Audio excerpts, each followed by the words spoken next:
Hey guys, this time I'm going to teach you black hat hacking in Python. We are going to make a lot of videos about this. I will try to make Python your main hacking tool. I promise I'm going to do that. This video is just setting up the environment, so it might seem basic, but we are building a playlist that I promise is going to be worth a lot of money to your career. Let's set up our environment and start coding. Let's start by updating our Kali Linux. Open your terminal. We need to ensure we aren't building on a broken system. Run the update command found in the description.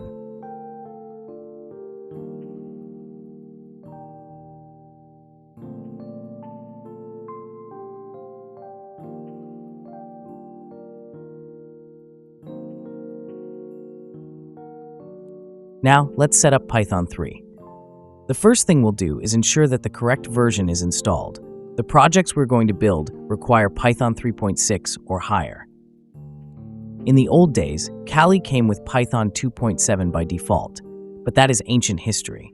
We need to verify you are running the modern standard. Invoke Python from the Kali shell by typing Python 3 version. You should see Python 3.10 or higher. If you see an error, you need to upgrade, but most of you are ready to go. Now, pay attention. We will use Python 3 with a virtual environment. This is a self-contained directory tree that includes a Python installation and any extra packages you install. The virtual environment is one of the most essential tools for a Python developer. Using one, you can separate projects that have different needs. For example, you might use one environment for projects involving packet inspection and a completely different one for projects on binary analysis. By having separate environments, you keep your projects simple and clean. This ensures that each environment has its own set of dependencies without breaking your other hacks. Let's create one now. First, we need to install the venv package. Run the install command.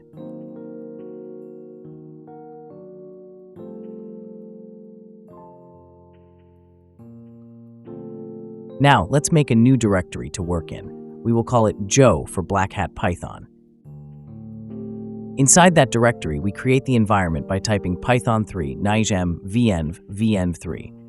We called ours venv3, but you can use any name you like. The scripts, packages, and Python executable will live in that directory. Next, we activate it. Notice that your command prompt changes once the environment is active.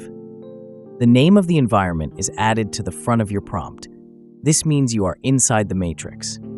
Later on, when you're ready to exit, you just type the command deactivate. Now that you are set up, let's look at pip. We can use the pip executable to install Python packages into the virtual environment. This is just like the apt package manager, but for Python libraries. Let's do a quick test and install the lxml module. We are going to use this in a future video to build a web scraper. Type pip install lxml. You should see output in your terminal indicating that the library is being downloaded. Let's drop into a Python shell and validate it. Type Python, then type import lxml. If you don't get an error, you are golden. We installed lxml, but for Black Hat work, we need more firepower. In your terminal, while your environment is active, I want you to run the command in the description to install requests, Scapy, and Pwntools. These are the big three. Requests is for web hacking, Scapy is for network attacks, and Pwntools is for binary exploitation. Install them now so you are ready for the rest of the playlist, but we might even add other modules. Now that we have our virtual machine and Python environment, let's install an IDE. An integrated development environment provides tools for coding like syntax highlighting, automatic error checking, and a debugger. You don't have to use one. For small test programs, you can use Nano or Notepad, but for larger, complex exploits, an IDE is an enormous help. It finds misspelled variable names and locating missing imports for you. The top favorite right now is Visual Studio Code. It's not in the default Kali repository, so we have to grab it manually. In your terminal, use wget to download the .deb file from Microsoft, and then use apt to install that file directly. I've put the exact commands in the description so you can copy and paste them.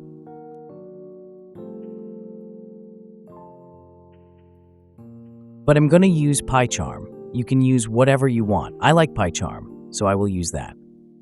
Before we finish, we need to talk about code hygiene. No matter what you use to write your programs, it is a good idea to follow a code formatting guideline.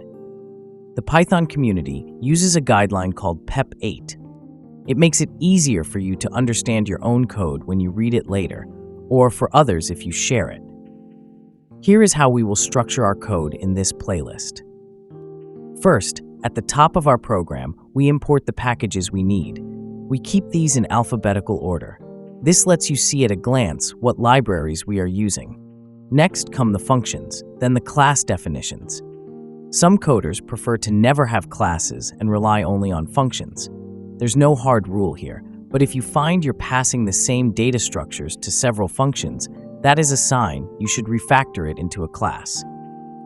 Finally, we have the main block at the bottom. This gives you the opportunity to use your code in two ways. First, you can run it from the command line. In this case, the main block executes your logic. Second, you can import your hacking tool into another program. Because we used a main block, you have access to the functions, but the script won't run automatically until you tell it to. You'll notice we avoid variables with generic names. The better you get at naming your variables, the easier it will be to understand the exploit. Before we finish, I need to give you 2 pro tips that most tutorials skip. These will save you hours of headaches later. Tip number 1, the root problem. A lot of hacking scripts need sudo privileges to open raw network sockets. But here's the catch. If you type sudo python-script.py, Linux might exit your virtual environment and use the system Python, breaking your tool. To fix this, use the E flag. Type sudo python-script.py to keep your environment variables loaded. Tip number 2, making it executable. Real hackers don't type Python every time. We want our tools to run like native commands.